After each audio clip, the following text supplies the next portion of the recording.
$35 billion vanished. This is the story of a dream city already a ghost town. Jakarta was sinking, overcrowded, polluted. Indonesia needed a new capital, fast. Called it Nusantara, a forest city. Sustainable, futuristic, built from scratch. But even before phase 1 finished, the city was empty, a monument to ambition. Money dried up, investors walked away, $3 billion gone. Infrastructure was built, roads, buildings, a presidential palace, still, nobody came. The government ordered civil servants to move, most refused. The city stayed silent. $35 billion for a phantom city. The real cost is far higher. This is the story of Nusantara and why mega projects like this almost always fail. Jakarta, home to 10 million, is sinking by 1 to 15 centimeters annually, a slow-motion disaster. Beyond the sinking, Jakarta choked on pollution, traffic, overpopulation. It was unsustainable. First investors pulled out before ground was even broken. The dream was already cracking. The chosen site was deep in Borneo's jungle, remote, pristine, and entirely unprepared. Remember the money drying up? SoftBank, a major investor, pulled out their $100 billion commitment. This left Indonesia scrambling.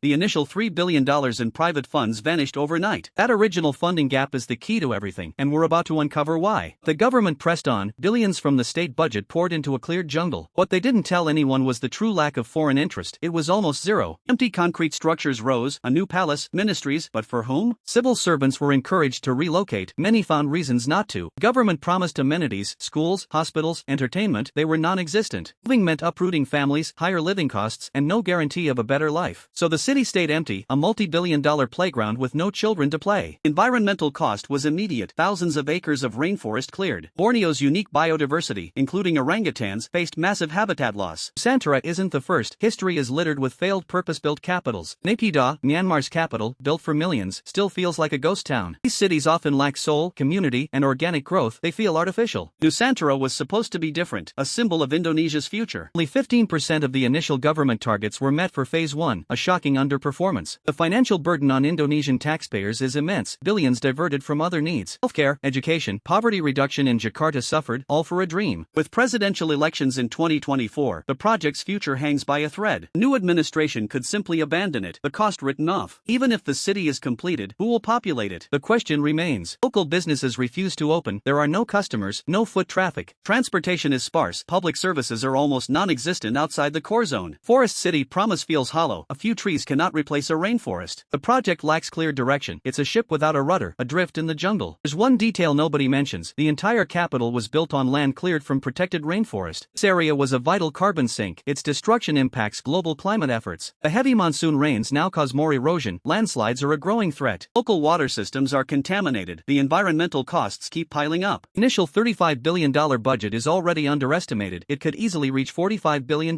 That's money Indonesia desperately needs elsewhere. It's a monumental misallocation. An international airport was planned. With no residents, it would serve no one. Project highlights a critical flaw, building without genuine demand. What incentive is there for a family to leave Jakarta for an empty city? Schools exist, but with no students, there are no teachers, no community. The vibrant street life of Jakarta is impossible to replicate in a planned void. In just a few years, these new buildings will begin to decay. The resources poured into Nusantara were immense. Now, they are largely wasted. It's a stark lesson in the hubris of creating cities by decree, not by need. The national pride behind the project is turning into national embarrassment. Its grand vision, meant to solve problems, created entirely new ones. The finished parts are tiny islands in a sea of cleared land and unfinished dreams. The immediate future for Nusantara looks bleak, a lingering, expensive question mark. The city lacks the vibrancy, the unplanned chaos that makes real cities thrive. Public opinion is shifting. Support for the project is waning fast. Indonesia's original problems persist in Jakarta, while a new one bleeds resources. Imagine building a bridge, only to find no one crosses it. Nature is already beginning to reclaim what was taken, a slow, green siege. Nusantara will be studied for generations, a monument to what not to do. The human stories here are not about those who moved, but those who didn't. Bureaucratic hurdles for moving were immense, another reason people stayed away. The most likely scenario? A slow, painful abandonment, an unfinished legacy. Leader's dream, detached from reality, can become a nation's nightmare. Nusantara is a stark reminder. A city needs more than money and blueprints. It needs people, it needs life, it needs a reason to exist. Indonesia's $35 billion